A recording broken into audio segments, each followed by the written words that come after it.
trials and tribulations of virtual learning. So we are so glad that there was such interest in today's session. We're going to get started. We'll obviously be modifying a little bit in terms of time to try to get through the content that we had prepared. But we are excited to get started on our first of this webinar series. My name is Carrie Swanson. I am a literacy specialist with Student Achievement Partners. Some of you might know our work, our website, Achieve the Core. We work to support folks in literacy and mathematics instruction in a whole range of ways, and have been working with the council pretty intensively on some initiatives around supporting early reading. So excited for the content today. I'm here with my colleague, Stacy. Stacy, let's hear. I'm not sure if you're able to get off mute here. Hi there, everyone. My name is Stacy Wetcher-Gadd. I'm a project manager at SAP and very much looking forward to being with you all today. I'm going to hand it over to Gabi.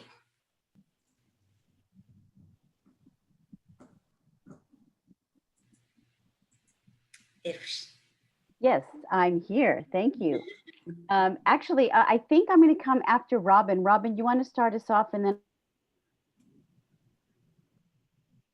Yes, thanks, Gabby. Good afternoon, everyone. First, I'd like to thank all of you for taking time out of your demanding schedules to join us for this webinar on early reading accelerators. For those of you who may not be familiar with our organization, the Council of the Great City Schools is a coalition of 76 of our nation's largest urban school districts. Critical to the Council's work is our focus on providing member districts with programs, resources, tools, and networking opportunities that will enable them to boost academic performance, narrow achievement gaps, and improve professional development in critical areas. One such area is early literacy.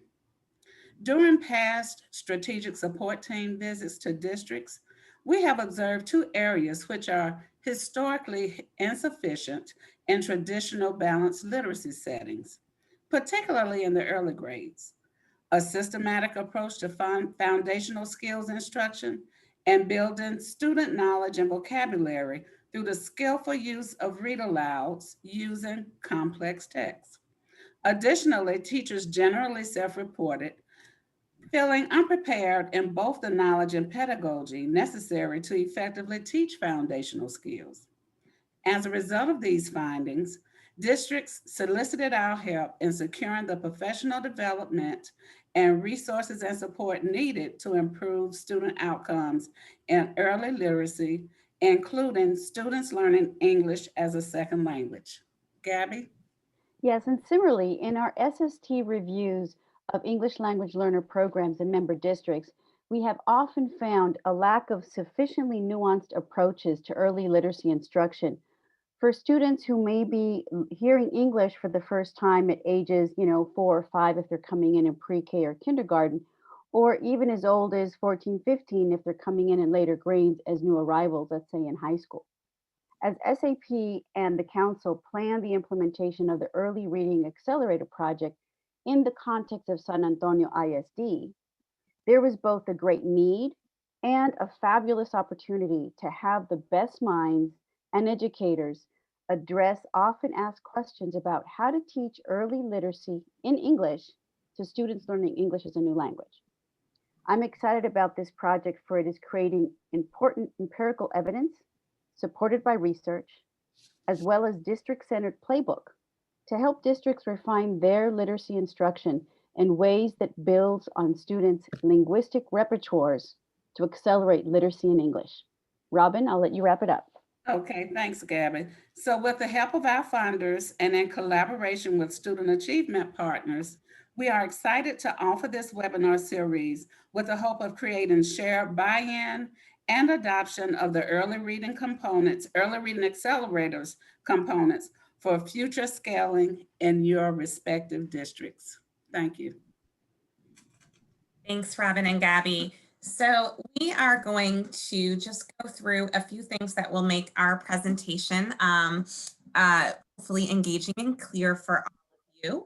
The session is being recorded. I saw someone ask about that, and we'll share the recording with anyone who registered today. So if anyone was unable to get in, they will get that recording. Because of our large group size, we are going to mute participants. So we have two different ways for you to engage. You can engage in the chat box, of course, and we'll be able to answer logistical questions. That's not how we are going to do the Q&A with presenters, however. So if you have content specific questions, there is a tracker that you can fill in your questions, and we'll be tagging those and looking for repeated questions so we can support the Q&A. If you have a chance, just scan and see if someone's already asked your question, and you can just +1 it so we can prioritize which questions we get to, obviously for a slightly abbreviated Q&A given the time constraints. We'll also be able to answer questions as you go that are more logistical or about some of the content. We have a resource list as well for you. And throughout the presentation, if the presenters are referring to some resources, they are actually tracked in the resource list, including what Robin was just referring to, the work of the early reading accelerators, that work that we've been doing together, the web-based resources, as well as the Council and SAP's documents to support unfinished learning and priority content for this school year. So those resources are all there. For our agenda, we'll just be going through on the next slide. This is your welcome and overview now. We'll get a chance to hear from Lily Wong-Fillmore and then from Meredith Lieben as we're really digging into foundational skills and classroom implementation. There'll be a little bit of time for you to reflect, but we'll probably move pretty directly into the Q&A. And you know that this is the one of a three-part webinar series. So we'll tell you a little bit more about what's in store for us as we move into the next part of the webinar series. The guiding questions for today's webinar are on the screen, so you can just take a second to see the content that we'll be covering.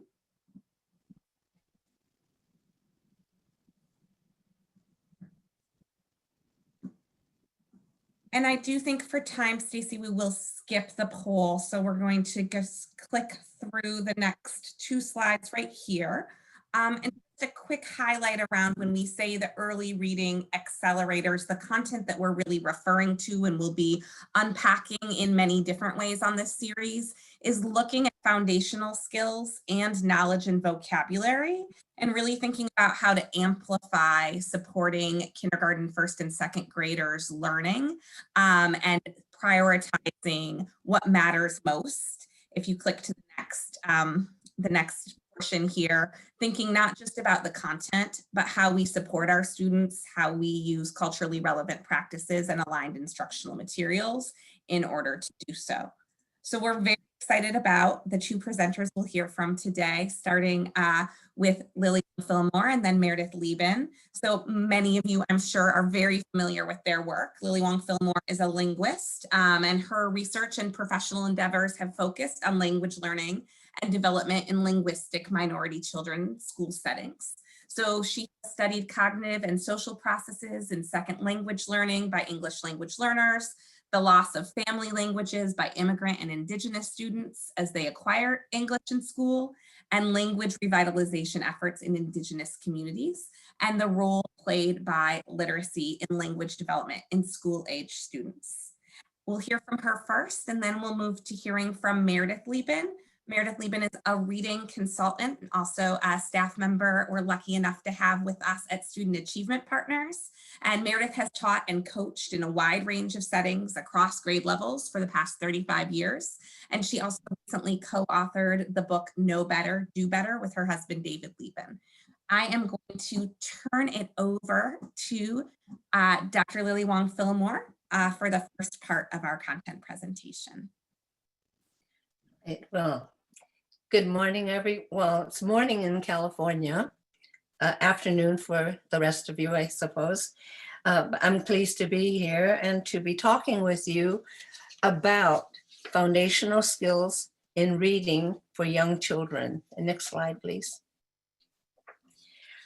Now, before I begin, I just wanted to say that while I prepared these remarks, I had in mind children who are English learners, children who are learning English for the first time, and also speakers of English dialects. Both groups require time and support for learning the variety of English that figures in literacy, that is, what I'm going to be calling book English. For English learners, the ideal is to learn to read in their home languages first, to have opportunities to learn to speak English, and once they have a firm grasp of reading in their first language, to add on reading instruction in English. That is what makes most sense for children who do not yet speak English. Now, this is the approach in school districts and schools with bilingual or dual language programs, such as San Antonio, Texas, and Chula Vista, California. But not all districts have such programs, so children learn to read in English from the start. So this webinar is really about young children learning to read in English, and equally important, what educators need to know in order to support their doing it successfully. Now, happily, reading in English means dealing with just one streamlined writing system. I mean, there are just 26 letter symbols to learn, unlike, say, Japanese, where children must learn 3 separate systems, 2 syllabaries, where syllables represent, the symbols represent syllables, and then another system, which is based on Chinese and is logographic, in which there are separate symbols that represent each word in the language. Now, English is streamlined, but not perfect. There are 44 sounds in English that combine to convey meanings, and there are just 26 letters to represent them. And this is a problem, especially with respect to vowels, where there are 5 symbols to represent 20 different sounds, right? Now, I just, when you think about this, it's a big job for children, and getting it right is absolutely critical. So what children receive a kind of promise at the beginning of reading instruction. Do this, do what we're telling you to do, and meaning will come from the printed page.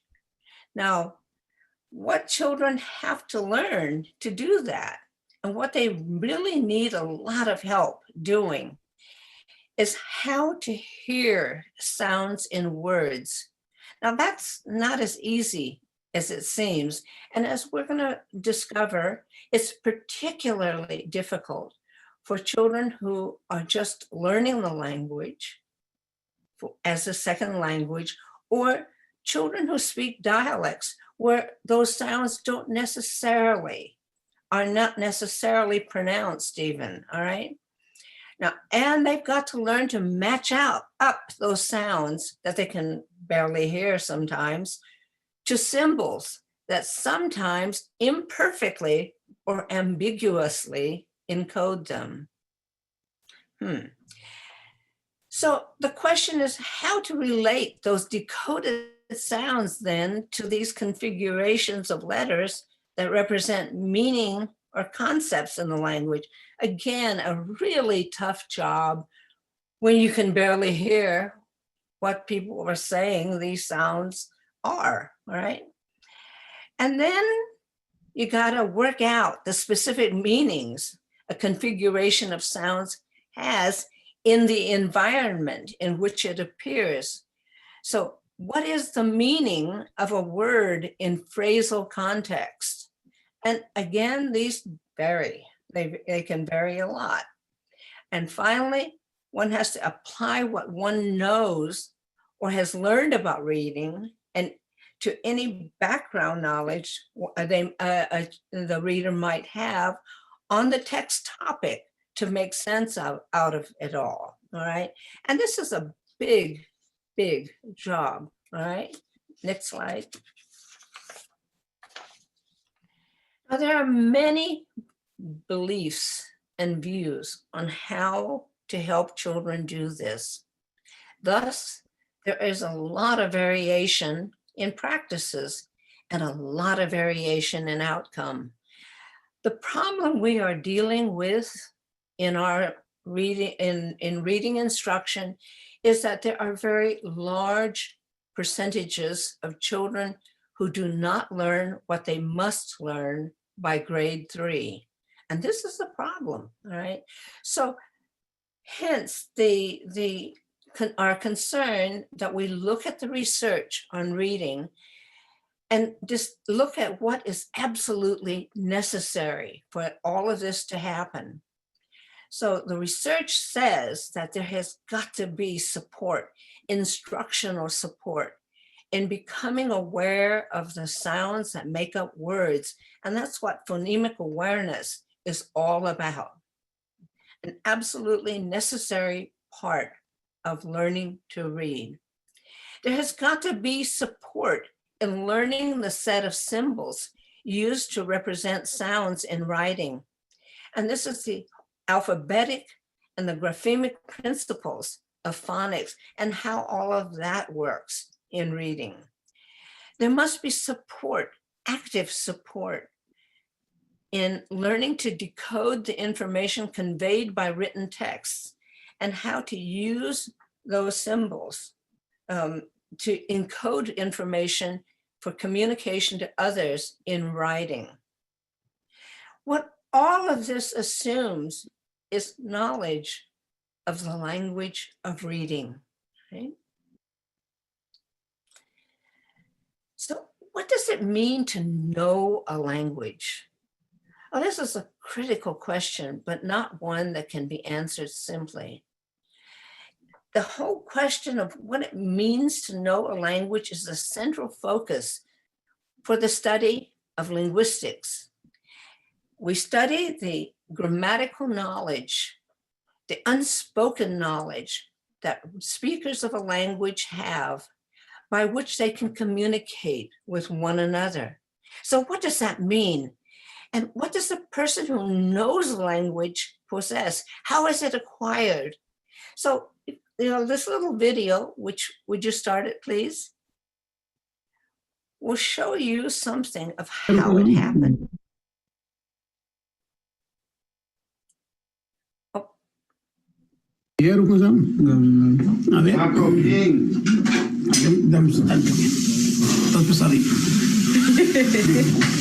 A ver, ahora sí. A ver, dígame, ¿a dónde fue? ¿Te gustó Los Ángeles? ¿Sí? ¿Te gustaron Los Ángeles? Sí, ¿y qué más hizo ya? ¿Dio lata? ¿Dio mucha lata? No. ¿Sí me extrañó? ¿Sí me extrañaste, mijo? ¿Mucho? Yo también te extrañé bien mucho. Okay, now what you've just seen is a little snippet of a baby with his grandfather. The baby is Mateo is 3 months old at the time of this video. And you see Grandpa talking with Mateo and Mateo responding. Right now, Mateo at 3 months of age is able to learn any and all human languages, as long as there is someone like Grandpa talking directly with Mateo. Now, Mateo does not understand a word of what Grandpa is saying, but Mateo knows that Grandpa is communicating with him, and he lets Grandpa know by responding with the sounds that he is making. Now, Grandpa is speaking to him about all sorts of things, going to Los Angeles. Later on, he talks about how much milk he's drinking, why he wants more, and so on. And all of this is a really powerful way of interacting between members of family, caregivers, and babies. Now, in a very short time, Mateo is going to pick out from the interactive language used by members of the family, grandpa, grandma, mama, papa, uncles, all the members of the household, playing, talking, communicating with this baby. That baby, Mateo, is going to pick out of all of those sounds the ones that go in Spanish. He's going to hear and notice the way grandpa's mouth is moving. He's going to try to figure out how is grandpa making those sounds, little by little by little. In fact, by the time he is 4, as he is right now, Mateo has all of the sounds of Spanish in his head. He knows what they should sound like. He can't pronounce all of them yet at 4, but by golly, he knows what he is aiming at. And in so doing, he has also kind of put aside the possibility of all the other languages, the sounds of other languages, the words of other languages, the syntax of other languages that he could have learned, but is putting aside because they don't go in Spanish. This is the power of language socialization. This is how children learn a language. The next slide, please. So when a linguist talks about what does it mean to know a language, all right, click it, please. We think about phonetics. And the study of phonetics is how we produce and transmit and perceive speech sounds. This is all the things that you see going on, happening with Mateo and Grandpa. The phonology is the next type of thing that we look at. And this is the system, the sound systems of a language, the ones in the set in a particular language which differentiate meaning, and it's got to do with stress, rhythm, intonation, and all the other aspects of the sound system that is meaningful in a language. Next is morphology. And this has to do with word structure, word formation, and how meaning is expressed in the language. Syntax has to do with how words form phrases, meaningful units within the language, and how phrases form clauses. And these are almost complete representations of a larger idea. And sentence structures and constructions. Semantics deals with how meaning is conveyed by words, phrases, idioms, constructions, and sentences. And pragmatics, finally, has to do with how social and cultural context figures in communication and influences language interpretation. Now, all of this is the kind of grammatical knowledge that speakers of a language have, which few of us can really talk about or talk about the rules that govern all of this. But linguistic knowledge, knowing a language, is having acquired a set of rules that operate in the head. We can't talk about it, but once you know a language, you have all of this, and it is complex. It's extraordinarily complex knowledge. Right, next slide, please. Now, learning a language as an infant is a really different task than learning a language at age 4 or 5, as happens for English learners in our schools. The language that is already in place takes precedence over other systems for a time. In a way, this blocks your being able to deal with all the new things that are coming to you in a language that you don't yet know. However, learning a second language is the most natural and easy thing in the world for children who need to learn another language, as long as they have a need and the opportunity to do so. In fact, when you think about learning a second language, especially in a socio-political world, such as the ones that children, English learners enter when they go to school, they have a real idea that the language I speak isn't going to do it here. The language that is spoken in this world is more powerful.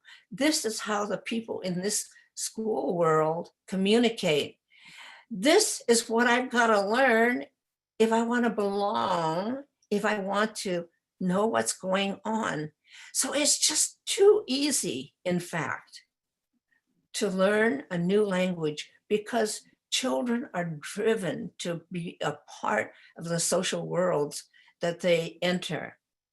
So it is so easy, in fact, that steps they must be taken to keep the new language from overwhelming the first language. In schools, I think that one of the most powerful and important things one can do for English learners is to let parents know that it is going to be their job to keep the first language in place, to keep it growing as a child grows older, to not stop speaking the home language because the children are learning English. Because if the parents are not taking steps to keep English from overwhelming the home language, before the parents know it, the children start losing their first language. And if parents cannot speak or understand English well, what happens when a language is put aside, the home language is put aside by the children, and the children speak nothing but English, which the parents don't really understand well?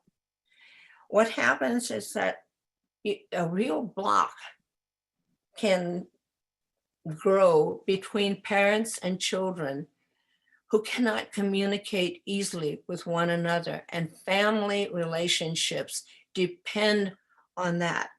Family intimacy depends on children and parents being able to communicate. So that's a big, big step. All right. And this whole thing that I'm talking about is a sad story of language shift and loss. And I really think that this is important to keep in mind. At the same time, we're helping children to grow and to learn in English and to acquire English as a second language. The next slide, please. So, okay, let's think about children confronting and learning a new language like English in school. It starts with getting enough familiarity with the sounds, the rhythm, and the cadences of the language. Now, how do kids find their way into another language like English? Well, first of all, they listen, they observe, they're trying to make sense of what is being said by the speakers of the language of English as they interact with one another. And most importantly, when those speakers interact directly with the learners themselves, all right? They start with an assumption that things in the environment, the things that are important to them, have names, and they try to learn what those things are called in the new language. And as they observe people doing things, they are latching on to things they hear people saying, and they think they understand. They observe one another. They hear children, classmates saying things like, I don't know, all right? And they pick it up. They pick it up and they'll use it. I don't know. Ask them a question. I don't know. They hear one another saying, want to play? And that, is an invitation. So they pick it up. They don't know how many words are in want to play, right? They hear useful things, really important things like shut up your mouth, all right? Or it's mine, and I don't wanna, all right? And they gradually, they pick these things up, they put them to use, and gradually they begin to figure out the pieces of those utterances. And only gradually do they figure out that I don't wanna has pieces that are interchangeable with other things. They know. Don't, they don't know yet. Don't has two pieces, do and not, but it works together as a unit. Wanna and don't want to, they gradually figure out that wanna is want to, and so on. And just little bit by bit, they began to sort out how the language is structured. They begin to figure out these useful phrases have structure. They begin to figure out the morphemes in them. They gradually work out the syntax of all of these structures for which they already have meaning in communication and really vast social usage as in the pragmatic situations they find themselves in. Next slide, please. All right, so when children work on a language, they're not just learning sounds. See, it's very sad and interesting that when people do not really understand how all of this works, they think that it is possible, say, to teach children English through its sound system, all right? That you can teach them the alphabet and then the sound that goes with a particular symbol. And they view this as a way to teach English as a second language. But that's not the way things work. Sounds are just sounds. And they have meaning only when those, as in the form of syllables, and the syllable, not just syllables, but syllables as morphemes, which are meaningful units like words. Words can be a morpheme or they can contain several morphemes, pieces of meaning, just as the children learn don't wanna and do not want to. Gradually, all of this comes apart, but they're not learning just sounds that they put together into syllables and those syllables into morphemes. No, they're learning sentences. And from the sentences, they figure out what are the words and then what are the syllables, the morphemes in these words. And this is something that's really important to keep in mind as we think about teaching children to read. We're going to be talking about how to give children access to these small bits of the language in the context of read alouds, texts in which there are sentences that can be acted out, taken apart, and understood. So what matters to children is meaning and communication, knowing what's going on, and most of all, in belonging to a community which speaks this language. All right, next slide, please. Now, a prerequisite for learning to read is age-appropriate language development. Now, there may be some variability in this regard, but by the time reading instruction begins, native speakers have the fundamentals of their language down. They can hear and recognize the sounds of their language, if not perform them perfectly. Now, some years ago, a child said to me, "I want to go swimming." I said, "Oh, you want to go swimming? You want to go swimming?" And he got very angry at me. He said, "Swimming, you're making fun of me." So in his mind's ear, he could say swimming, but because he was only about 4 years old, he really couldn't form all of those sound combinations with his mouth yet. But in his mind's ear, he understood what it should sound like, right? Now, depending on their exposure to the written word, to book language of their language, children realize that language from books sounds somewhat different from the language people ordinarily use, but they associate this kind of book language, this language from text, with pleasure and joy. The stories themselves are joyful, all right?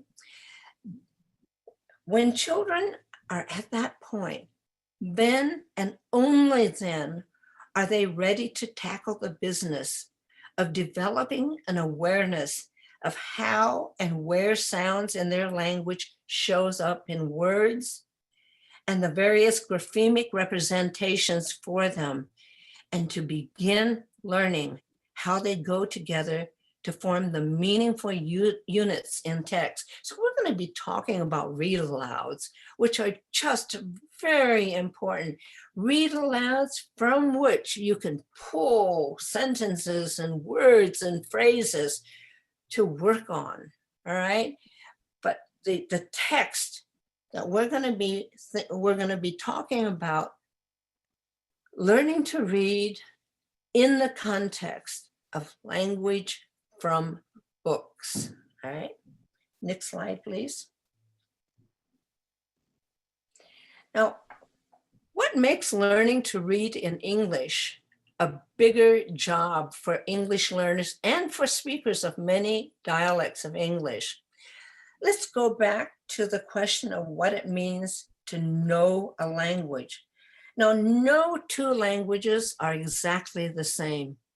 English learners have all the fixings in their own first languages, but they have to learn to hear what English speakers do. It's hard for English speakers to believe that anyone can really have trouble hearing the sounds of English that they can hear, all right? So what does it mean to have trouble hearing what to a native speaker is perfectly clear and distinctive? Now, I speak a language, I speak one of the Cantonese languages, which makes use of sounds I think many of you would have difficulty hearing or differentiating, because I speak a language with tones, where tones, the the intonation, we know about intonational contour in English, but tone, where you start a word, where you end it, has phonemic meaning in my language. For example, chang means to sing. Chang means long. Chang means a clearing. Gao means teach. Gao means dog. Gao means to stare at someone. All right, next slide, please. So do you want a demonstration of what it's like to have difficulty perceiving sounds? I want to play for you a little video I found on YouTube, which is about Cantonese, the Cantonese spoken in, say, Hong Kong. All right, would you play the next slide, please? Hello, this is Sophie. Today, I'd like to share with you an easy way to learn the Cantonese tones. Cantonese should have 9 tones.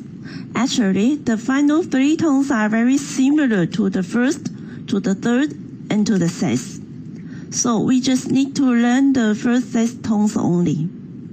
Traditionally, teachers would teach you to read C, C, C, C, C, C. Is it a little too hard for you? Don't worry about it.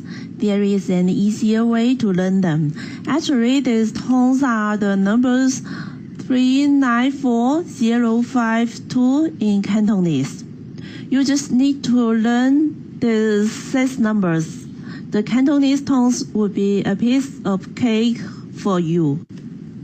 Now let's see the 6 numbers in Cantonese. If I put the number 9 and number 5 aside, when I read the numbers 0, 2, 4, 3 in Cantonese, do you think it is similar to the musical scale So, La, Do, Mi? Ren, Yi, Sei, Sam. So, La, Do, Mi. Ren, Yi, Sei, Sam. Oh, sorry, I'm not good at singing. Okay, now a couple of points to make here. It was a little hard to make out what Sophie was saying because she's a non-native speaker of English. And it's hard to pronounce sounds in a language you're just learning, particularly for adults, by the way. But it was a little bit difficult because, I don't know, it takes time to wrap your ears, your head, and your tongue around a new language. Now, ideally, the learner has the clearest possible models, because getting used to the sounds call for the crispest, the clearest, the truest pronunciations from models. Ideally, learners can see as close up as possible the lip and the facial movement of speakers in speech. You could not see Sophie's mouth. You could not see her face. You could not see, you could hear what she was trying to tell you. But see, the problem is speech perception is not limited to hearing. There is also gestures. There are lip configurations. There's a tension of the facial muscles, particularly around the jaw, all right? Think about what this means. And by the way, this, when I was learning English as a second language myself at age 6, was a nightmare because I sat in the back of the room and I'm nearsighted. I am so nearsighted. It is unreal, all right? And so I couldn't see what the teacher was saying or hear what she was saying exactly. I couldn't see what her face was, what she was doing with her mouth. And I had to try to figure out what in the world is going on, all right? So it's really tough, especially when there's a lot of background noise or poor acoustics in play. All right, now, next slide, please. And these days, when children, when we're doing things online, I mean, this makes a real problem, all right? So you got to worry about the sound quality coming through the gizmos that children are using, and also the gizmo that the teacher is using and speaking from, all right? And now, in-person instruction, well, we'll see teachers having to wear masks and students wearing masks too, which makes it all the more difficult for English learners and speakers of English dialects to see and hear what others are saying. Next slide, please. All right, now back to our sound demo, and I want to make a point. Notice that the graphics that were used here were mysterious as heck. You didn't know what all those sounds were that were spoken represented because you couldn't read the symbols. I mean, there's just gibberish to you, just little pictures and numbers. You could read the numbers, but you were not all that sure or from the presentation what was going on. So I just want to give you another little demo, just a few seconds here. Next slide, please, and play that for me to see what a difference it makes to know what's going on. Would you play that? Oh, wait. See, see, see, see, see, see, see, see, see, see, see, see. Stop it there. All right.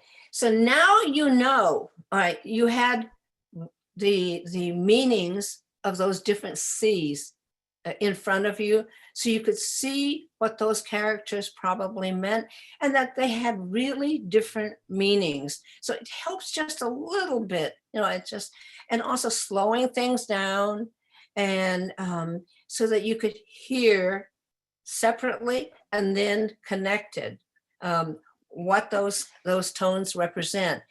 Now, as this was a nice demonstration because it was the same little string of phonemes, C, C, C. All right. Now we have homophones in English, of course, like C, like ocean sea, and C, for example, which sound alike, although they're spelled differently. And there are some words like see that can have quite different meanings. For example, oh, I see, or yeah, you can see the ocean from here, or my son is seeing another woman, or witness, yeah, did you see that happen? And or consult, as in, I'm going to see my dentist in a week. All right. Now, writing systems place different demands on learners. And while the alphabetic system of English does not require the memorization of thousands of characters, it is not exactly a piece of cake. By the way, Chinese children learning to read will have, are expected to learn about 1,600 characters by the time they're in the second grade or so. And they're expected to be able to write about 800 of those. So, there are different demands. Writing systems have different demands on learners. But while you don't have to memorize thousands of characters in English, it's not exactly a piece of cake. So you want to know what many children, English learners especially, might find difficult about learning to read in English? And next slide, please. Let's think about sound systems.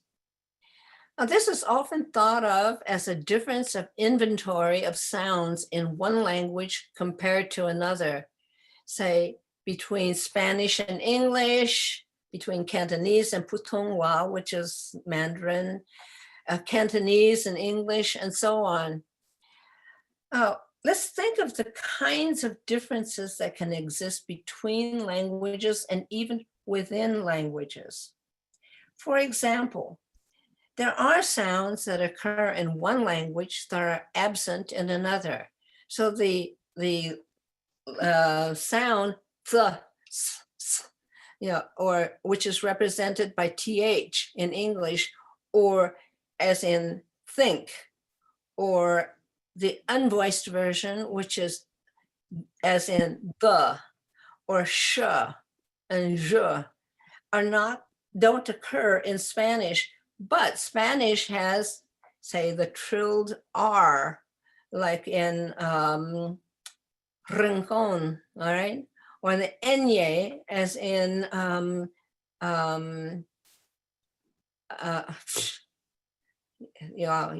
enseñe. In Spanish and English, now Spanish and English both have the same sound as in pan. But Spanish pronounces that p in a different way than is pronounced in English. Pan, in bread, for example. It's a softer, less sharp sound than the p in English. And it's really very, the differences are subtle, but they're very real, all right? So you heard Grandpa saying to the child, to Mateo in the video, a ver, a ver. All right, now, English and Spanish both have the sound v, for example, verse and ver, but they're pronounced differently. The teeth close more sharply on the lower lip in English than in Spanish, which comes out much softer, all right? So there are differences in phonotactics too, and phonotactics have to do with how phonemes in a language can be combined and arranged, and therefore spoken and heard. Next slide, please. So if you think about syllables, and this is the key unit of consideration in phonology, you have the onsets, and these are the consonant starts of a syllable. Then there's the rhyme part, which is contains the nucleus, which is a vowel sound, and then a coda, which again, consonants, contains consonants. Now the question is, which of the sounds, which of the consonants sounds in a language can appear at the beginning of a syllable? What can appear at the end? What consonants can be put together as an onset at the beginning of a syllable? Which ones can appear and be put together at the end of a syllable? And this is where the difficulties arise. Next slide, please. All right, now, if you look at American English, you can have one consonant like pan. You can have two consonants like plan. You can have three consonants, but if you have three consonants together at the beginning of a syllable in English, the first one is gonna be S. That's all there is. Three syllable 3 consonant syllable beginnings always start with an S sound. And the third is going to be an L or an R, a Y or a W, all right? Now you compare that with Spanish. You can have consonants and you can have consonant, consonant. But, you know, there's more than meets the eye, but not with the sound S in Spanish. You do not have consonant, consonant starting with S sound in Spanish, right? Chinese, in the Chinese languages, consonant, consonants are very, very limited. Chinese generally has just a single consonant at the beginning. So that says that, all right, if you compare Spanish, Chinese, and English, that anything with 2 consonants at the beginning of a syllable is going to be devilishly difficult for Chinese, less so for Spanish speakers. But if you have a consonant, consonant at the beginning of a syllable, you don't have that for Spanish speakers. So in English, where you do, it's going to be a problem for Spanish speakers to get their heads around. And we can take a look at the codas, what ends a syllable. In English, the non-word final codas are very, very limited. For example, you can have sanction, function, it's function. It's very, very limited. In Spanish, you have a few: opción, abnegar, actual. You can have a few of those, very, very few. So non-word final codas are very limited. In English, word or root final codas are extremely difficult and complex. You can have consonant, consonant, consonant, consonant, consonant, and very limited, but 4 consonants in a row, like strengths, glimpsed. You know, for a Chinese mouth, this is very, very difficult, I can tell you. A non-native speaker of English is going to have some difficulty forming them. Spanish, there are a few consonant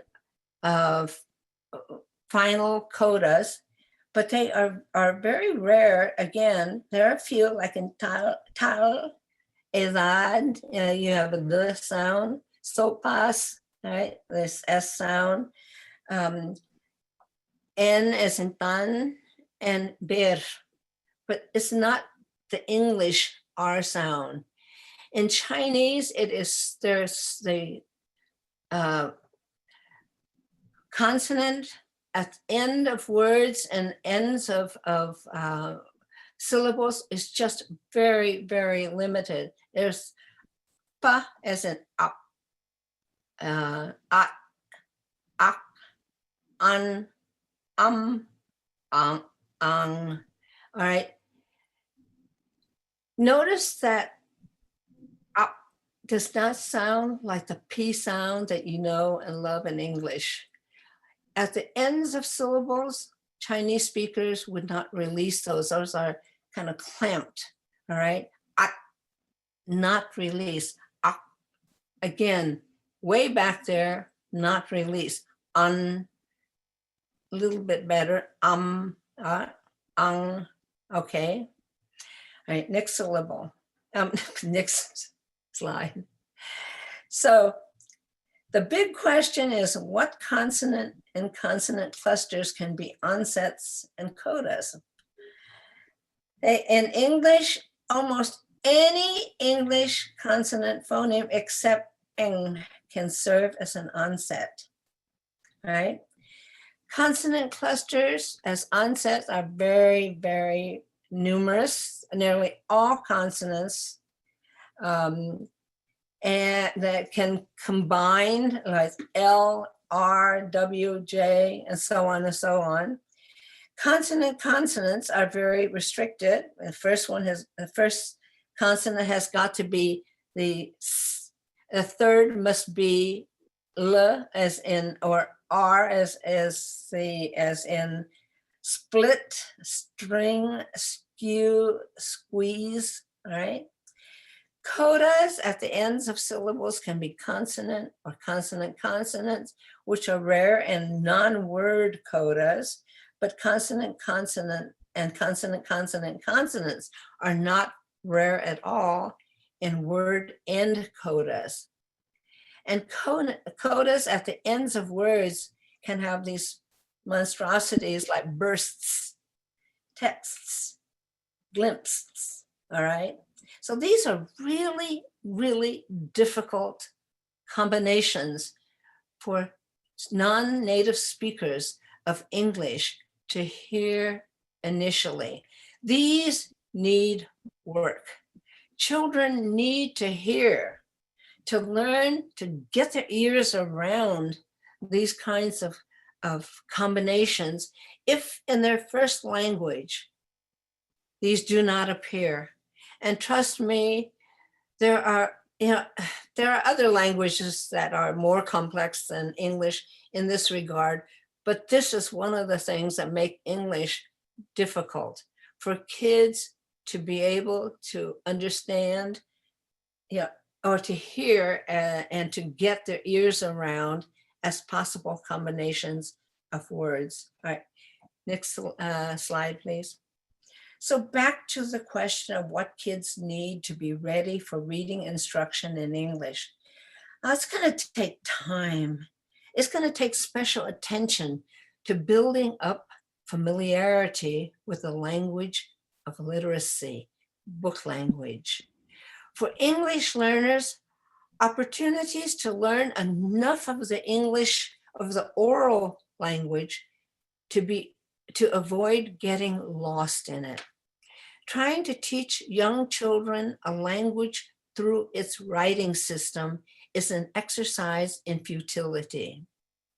For speakers of varieties of English, opportunities to gain some familiarity with the language of written texts before commencing on reading is very, very important as well. Now, how do you do all this? Now, Meredith is going to discuss some specifics, but my approach and advice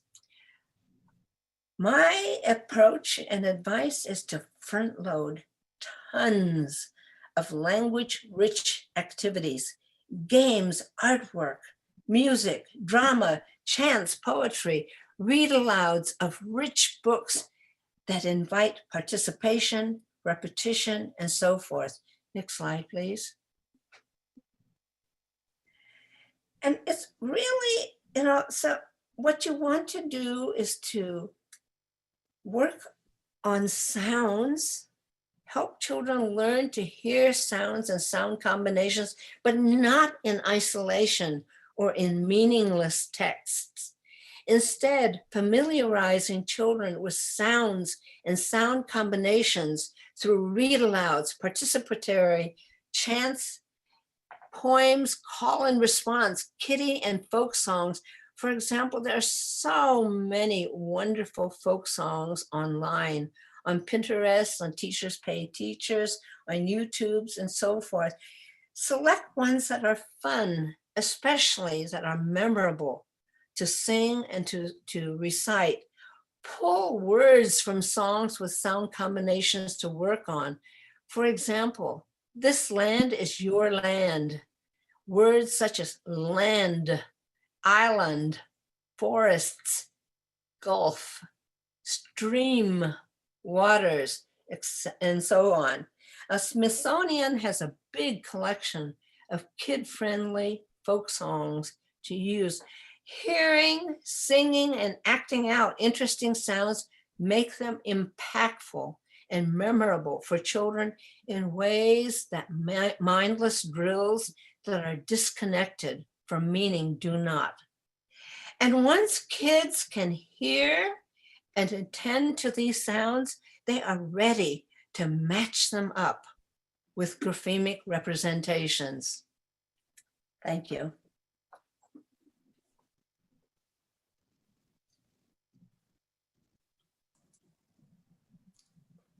Thank you so much. I think that just wanted to flag that last resource slide is in the resource list for you all. So all of the resources that Dr. Lily Wong Fillmore shared are in the resource slide or the resource list. We're going to move on to hearing from Meredith. And again, you can keep your questions coming. I just wanted to let you all know I'm aware of the timing. We are absolutely here to go late for anyone who's able to stay to make up for our technical difficulties. And we will also record and share all of the content. You'll have to give us just, a day or so to get the recordings and the slides ready to share, but we'll share all of this with anyone who registered. So if you miss anything, you'll be able to catch up. We're going to now move to hearing from Meredith Lieben, and we're really thinking about classroom implementation of some of the really important content that we've been talking about today, what to prioritize, and some resources that can help you to do so. So passing it over to Meredith. Thank you. We'll go right into the slides. My part is not, by design, is not as long as Dr. Wong Fillmore's, so she set the table for sure. So next slide, please.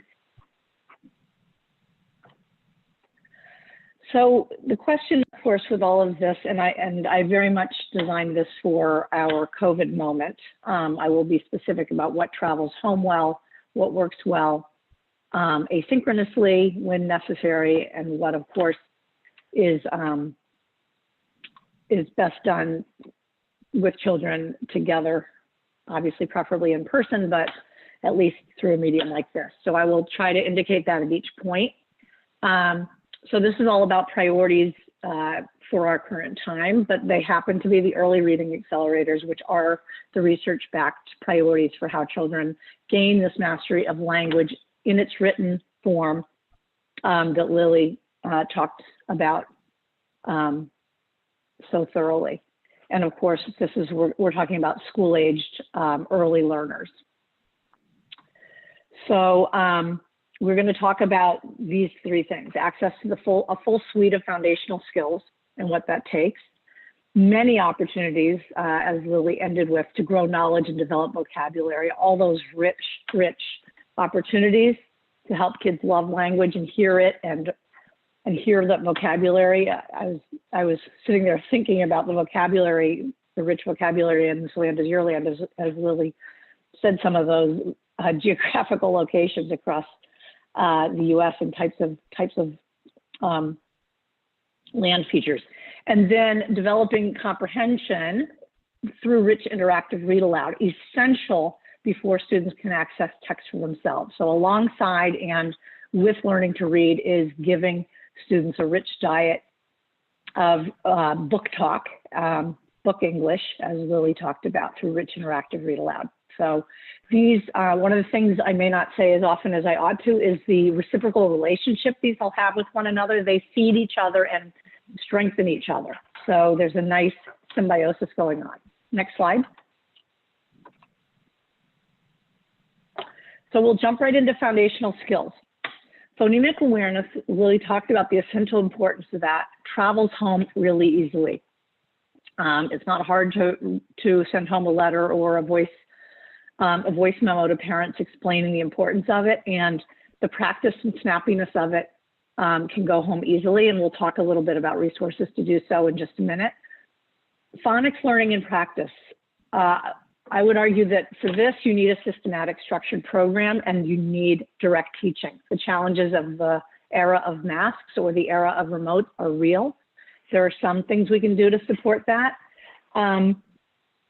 So the learning needs to be direct. The practice, though, can be really fun, really dynamic, really multisensory and active, and it can flex in all directions. So This dichotomy is important. Instruction, teaching in person or synchronous, practice can travel home easily or practice or happen away from the instructor. That's a really important distinction. And the variance in how much children need to practice when they're learning how to decode the English language, there's huge variability. So how much practice? Whatever each child needs. If they're learning English from a different home language base, they may need more. If their brain just needs more practice, they need more. If they're quick and nimble, they're lucky, they need less. So how much practice? What each child needs. So the fact that this travels home or can happen offline is important. Then there is fluency after word phonics have been learned so that words are recognized automatically. You want fluency. That is with grade level text. So as children get older, depending on other factors we're going to turn to, like their vocabulary, their English vocabulary, and how much knowledge they have about what they're reading, fluency can actually move in and out. You can have a child who's fluent with second grade text and then might fall apart in fourth grade because of the language demands, the vocabulary, and the knowledge demands of what they're reading in their class. So fluency has to be monitored. And we are talking about fluency at grade level, not fluency years behind. That just doesn't do a fifth grader much good to be fluent at second grade. It's a start, but it doesn't help.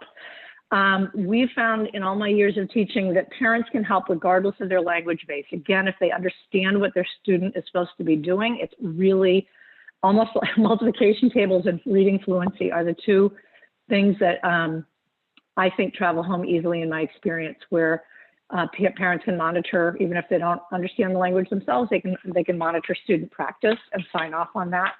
And practice makes perfect with fluency. Next slide. Okay, so how to ensure these things. Phonemic awareness should be fun and lively. I'm going to show you just a quick demo from this free program that the state of Tennessee commissioned. It's called the Best of All Sounds First program. The phonemic awareness is really quick, research-based. It goes pre-K to second grade, and we're going to play this in a minute. Heggerty isn't free. It costs. But the reason we're talking about it is they have taped every single lesson, so the full program can be streamed. And we'll talk more about why that's important. Okay, so we're going to listen to this demo of the Sounds First program, so you can get a sense of the liveliness.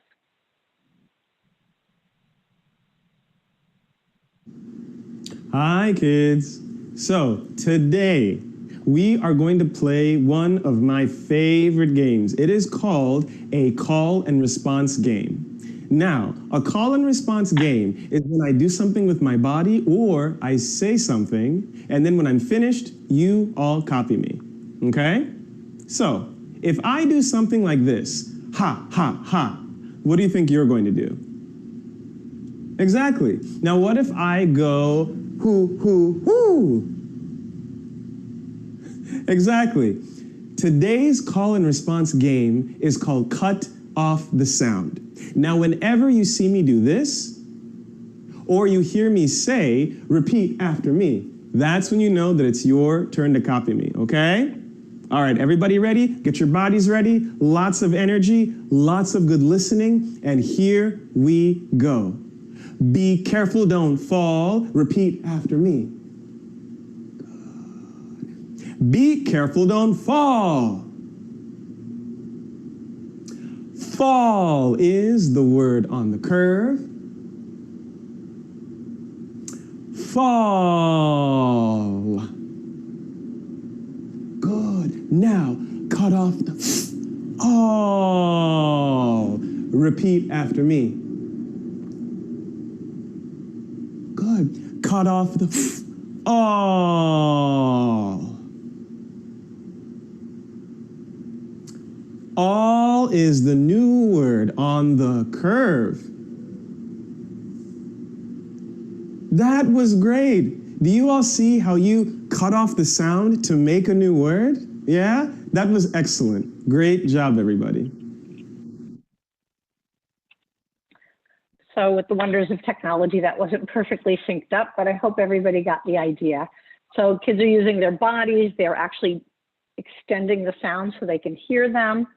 And we made pains when we designed this program to make sure that we always ask teachers to provide the vocabulary for any unusual words or words that students might not know, even if they think it's only a couple students. So unlike the other programs that are pure phonemic awareness, we also embedded everything in full sentences, so students are hearing syntax, and made sure that students' vocabulary grew at the same time they were getting this lively practice. Lily talked a little bit about the need for students to hear precise phonemes. We're going to look at that more in just a minute. The value, it's hard to do. I myself went from middle school to teaching early grades and foundational reading. I had to practice in the mirror and for hours at home to lose my schwas, speaking of a 4-consonant English word, and be crisp in my enunciation, and I was always nervous about it. So that is essential. This is the best video. It's in the resources, as all of these things we talk about are. This is from Rollins University Center for Language. They've been kind enough to make this freely available. And this has the kind of supports that Lily was talking about, where it's focused on this woman's beautiful diction and her mouth, so that students, and really it's for teachers to learn how to make the sounds themselves, but you can see what we're talking about here.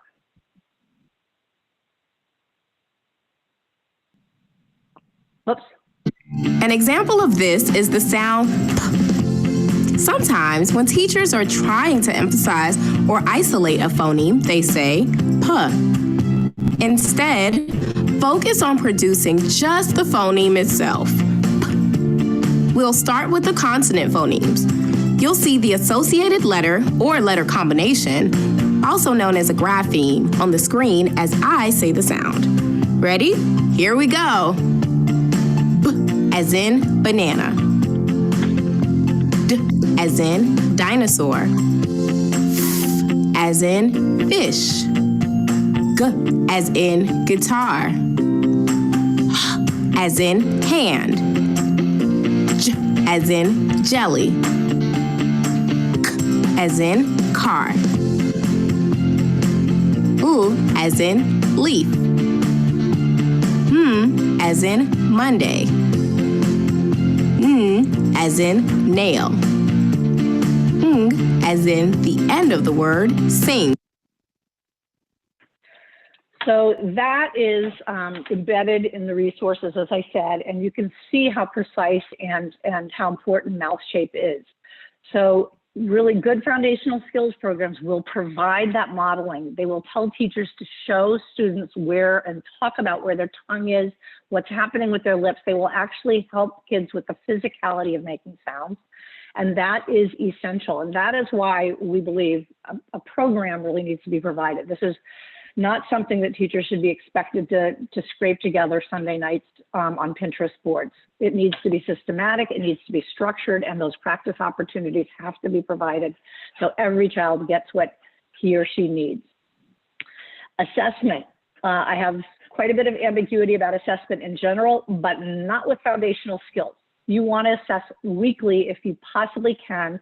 Teachers need to be in control of this. You may not outsource this and wait weeks for the answers, because teachers have to know down to the skill level who has mastered what, so you can pounce on what students don't know or are having trouble with and give them the support they need. This is true of native speakers and students who have a different language base at home. It matters what they know, and it matters that they not fall behind. So yes, we are talking about formative assessment. Thank you, Carrie. This is about the teacher knowing what students know so they can provide more practice, they can intervene in the moment. This is not you flunked the g sound. That's it for you. No, it's about this child is not hearing short vowels. I need to give them more opportunities to do that. So again, pronunciation and clarity matter, or else students will not hear the phonemic awareness, that sounds in isolation. When they go to apply it to the code, they will not hear how those things blend together to make meaningful words. So that matters. Next slide, please. As the part of the reason I showed you the demo for the phonemic awareness, joy and full body movement matter too, not just in the Orton-Gillingham, kinesthetic programs.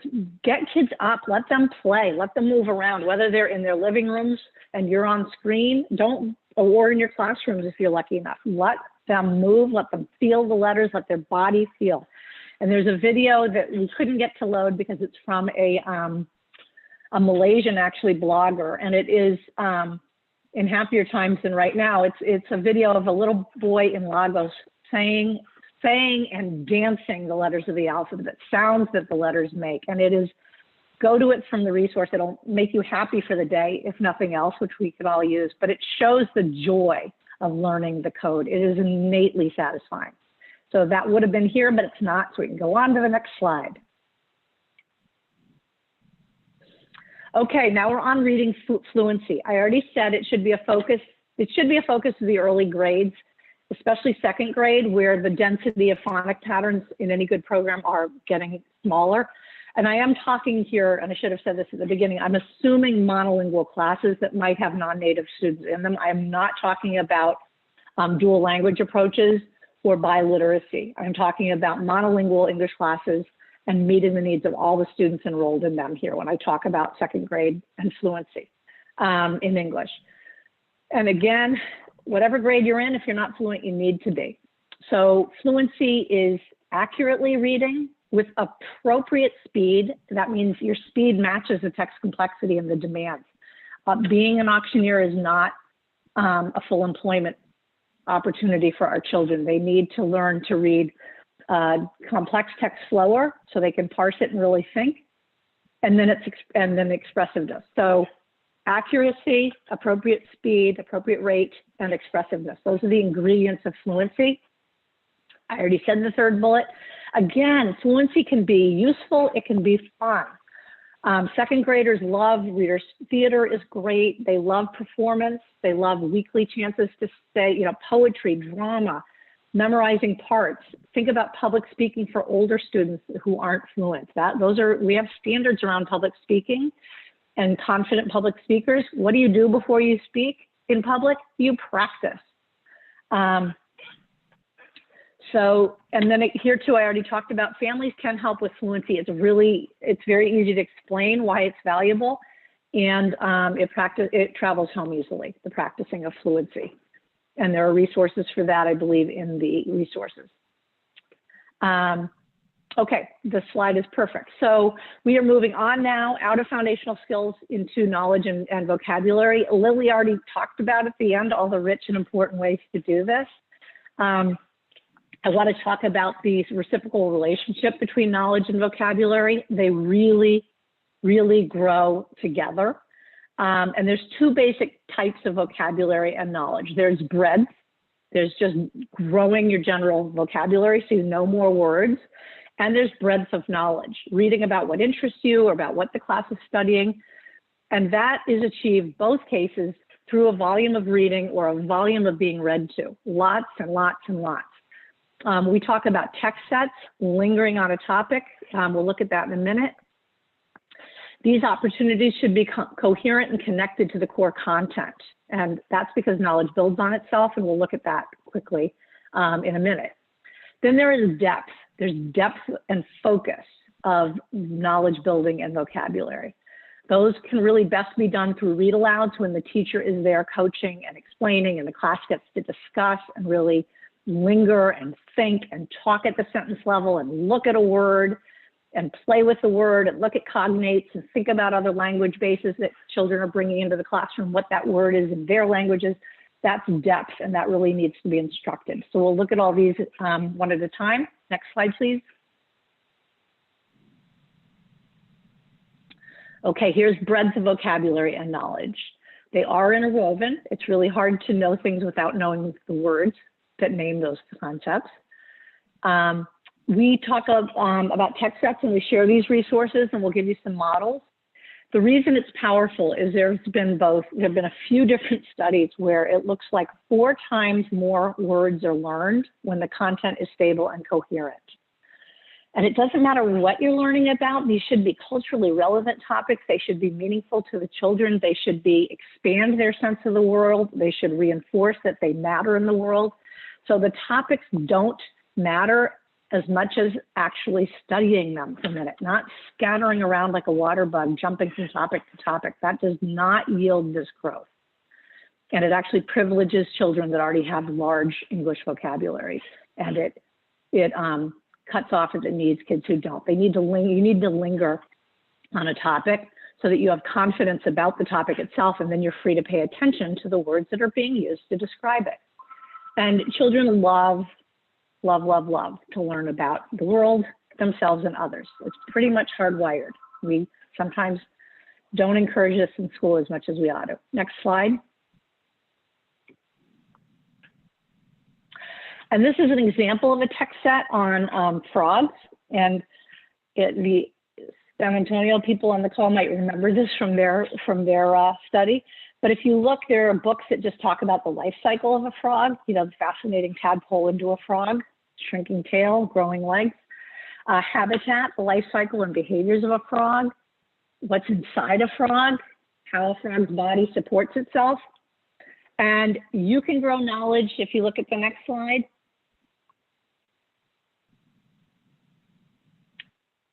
In home languages too. What you know in one language contributes to what you know in another. There is no reason you can't be reading aloud to children, or their families can't be reading aloud to them if that's possible in their home language. That would reinforce the language retention that Lily was talking about as being so valuable, but it also builds language and vocabulary. Then children would have the word in one language to name something they know in another, and it accelerates language growth in both languages. So again, the symbiotic relationships we've been talking about even travel across languages. Next slide, please. This is a palpable example of growing different kinds of vocabulary while you're studying. So in this case, this class had been studying sea mammals. So they already knew some things about mammals before they got to this, about sea mammals and what their needs were. They knew about mammals and before they got here. But look at this passage, and it may be small on your screen, so I'll read it quickly. Blue words are tier 2 words, general high leverage academic words, book language, as Lily said, and tier 3 are about the topic being studied, which in this case is sea mammals. So dolphins ascend to the surface to breathe through their blowholes and descend once again to locate their prey underwater. Some large dolphins eat marine mammals, but most dolphins feed on fish. Now, if you think about ascend and descend and surface, I could have highlighted prey as well. Ascend is a pretty sophisticated tier 2 word.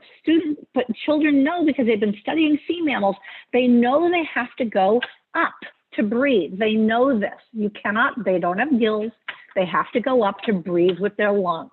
So they learn from context, from their knowledge, they learn what ascend means. And they've already learned that any sea mammal eats from the sea. They don't go to a restaurant up on the shore. They eat, and so they descend to either eat kelp or more often protein, other animals, fish. So they descend to locate their prey underwater. So descend, wow, now they know descend means to go down. This is pretty sophisticated vocabulary. We'll look at another example from Lily's pioneering work in just a moment when we get to the depth of language. So this is not depth of vocabulary study.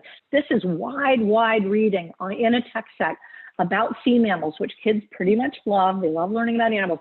So you're not studying ascend and descend. You wouldn't even spend that long on it. The kids are just soaking it in like a sponge as you go along. Your purpose is sea mammals, but their vocabulary is growing in leaps and bounds. This is breadth of vocabulary and breadth of knowledge, and it is acquired through a volume of reading that is focused, which is innately satisfying. So next slide.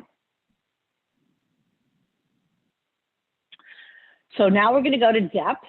And so with depth of vocabulary, you want to focus at the work focusing on the work with the typo that words do at the sentence level. And really name these juicy sentences, which I love. This idea that there's a lot there to, a lot of nutritious stuff going on in an interesting sentence, and you can stop and linger and look at it.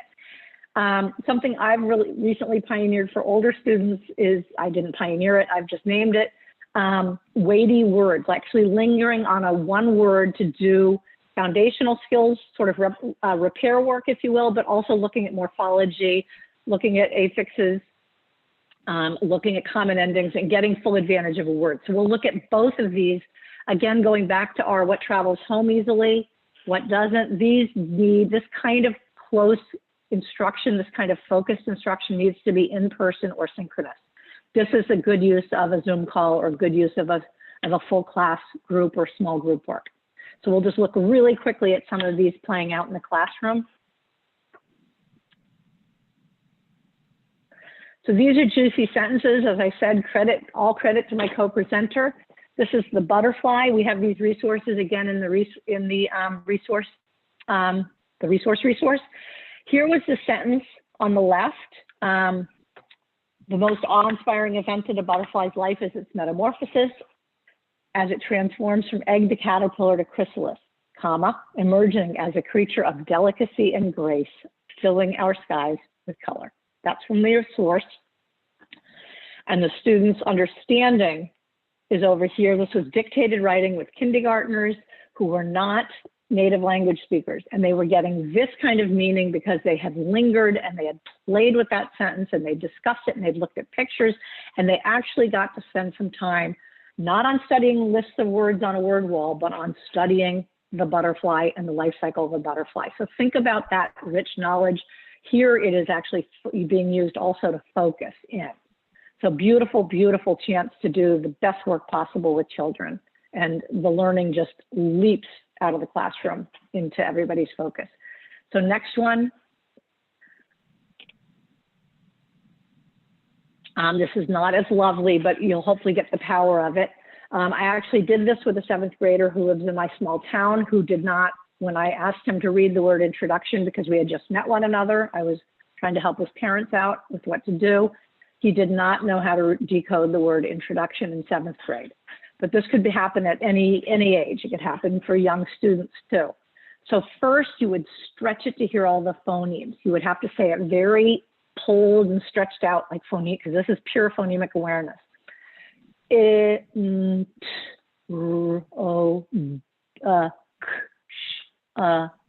Lots of phonemes. By stretching that word out, you're giving kids a chance to hear them. You look at it together in writing to study the phonics pattern. Introduction.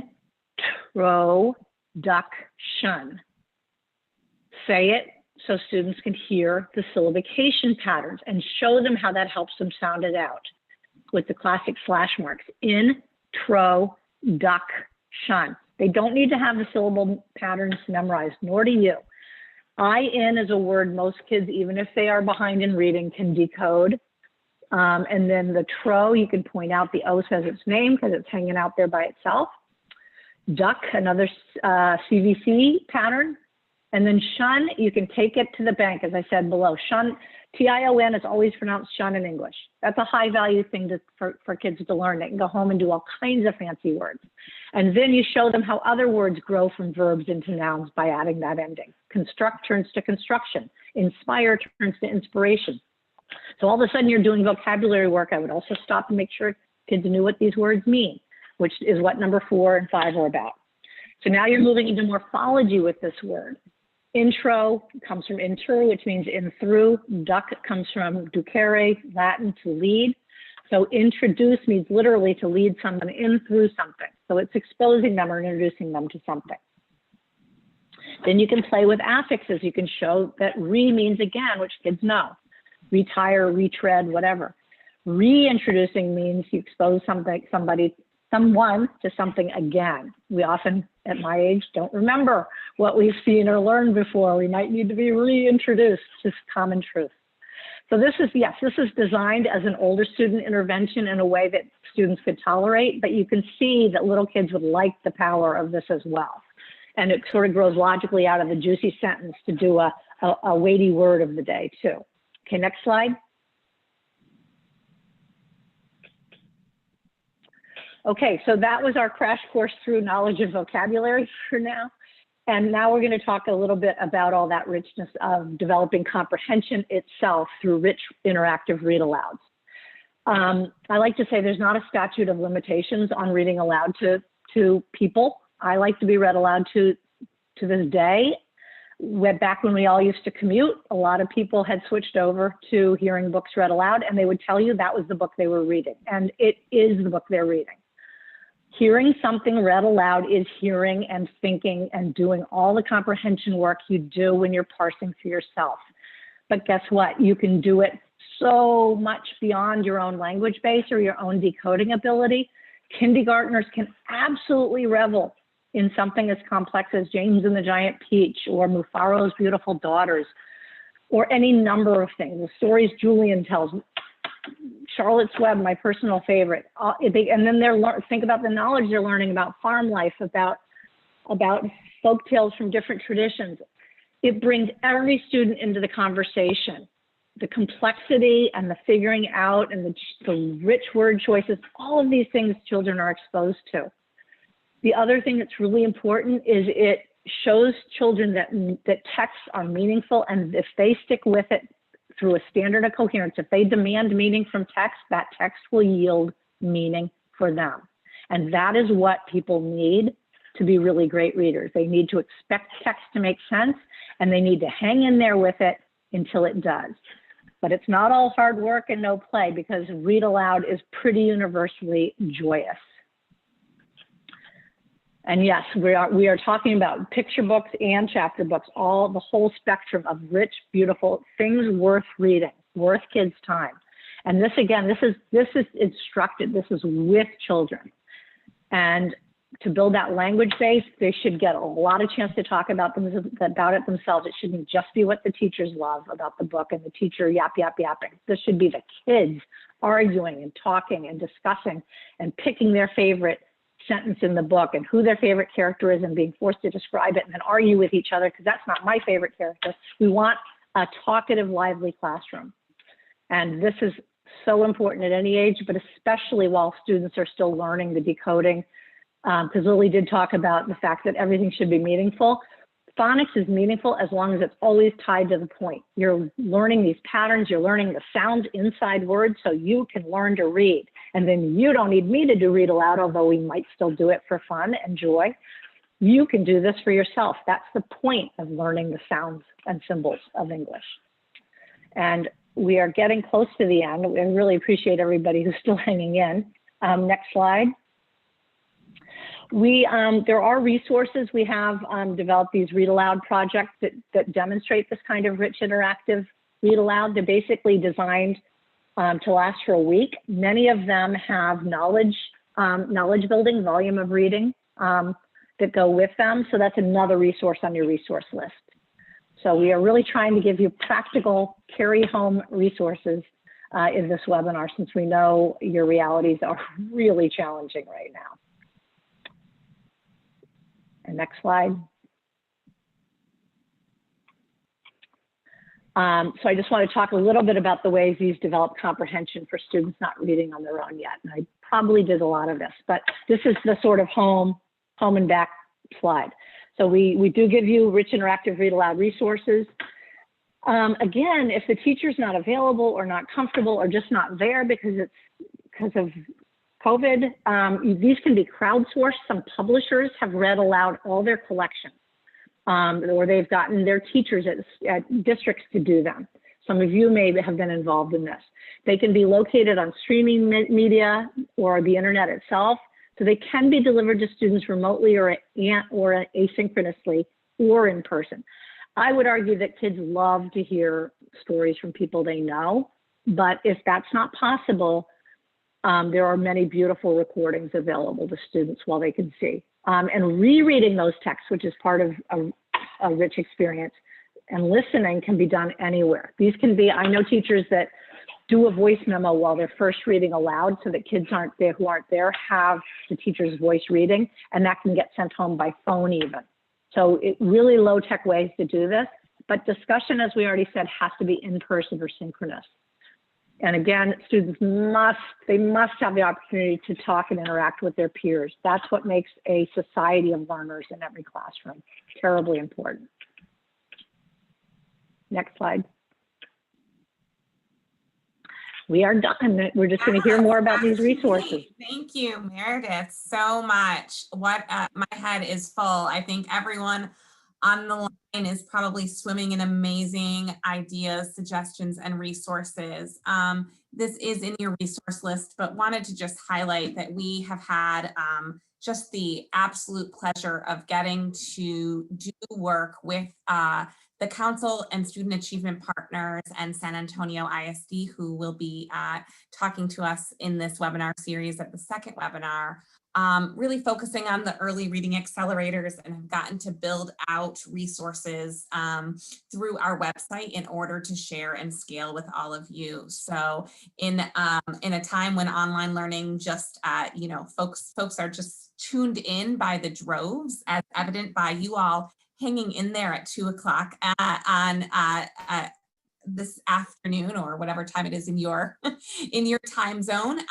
We know that those resources are supportive. We are going to kind of move forward to the last bits of what we had planned today. The Q&A document, folks who have filled that in, we will send out some responses to those questions. We'll get a chance to send that as follow-up, and we've been sharing the resources all along. So we hope that that will be helpful to you. I know folks have said that I've gotten a number of questions about whether they can use these resources with teachers or in other settings. Absolutely, we want to make sure that folks can benefit from that learning. So we will not do the live Q&A because of time, but we'll look for trends that that we can send responses to in the follow-up. And we'd also love to learn from you. So we're going to ask for you to please, if you have a moment, fill out our feedback form. And our feedback form is not just a chance for you all to give us feedback, but also to share with us if you have resources in your role, in your district, or in your work that you think folks could learn from. So we're always trying to share that work that, you know, those of you who are working so hard in the classroom or in a district role in your settings, we are able to kind of share that across to other folks so you're not working in a silo. So we definitely welcome you to share with us the work that you're doing that might match this attention to building knowledge or this attention to precision of language and how we're teaching our English learners and our monolingual English students. And we are just letting you know there'll be 2 more parts of this series. So on Monday, November 9th, we'll be able to hear from 2 districts, San Antonio and Charlotte-Mecklenburg, around district perspectives of equitable reading instruction.